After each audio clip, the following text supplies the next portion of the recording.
Is this something that is going to be the new thing maybe in baseball moving forward, where these guys might not have to spend as much time in the minor leagues, especially if they're productive down there?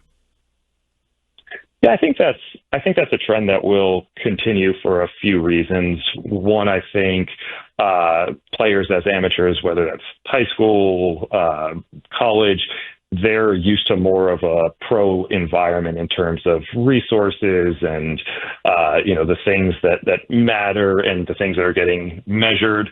And then I think the other side of that, so I think players are probably a little bit more advanced or kind of mature relative to the game.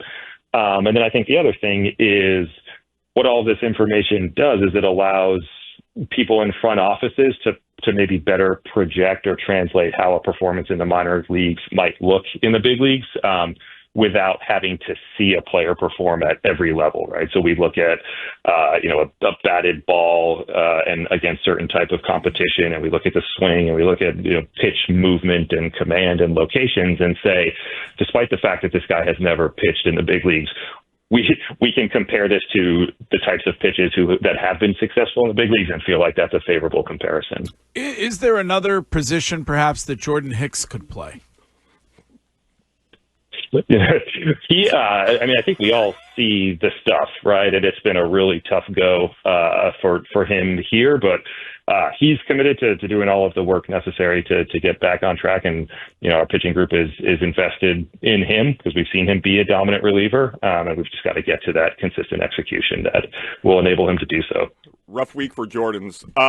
So, Craig, I know we watched Moneyball and we all see the Billy Beane approach that playoffs are a crapshoot when it comes to analytics. Do you believe that as well, that in a short series, the numbers can be totally skewed and that it doesn't represent the true talent of the team?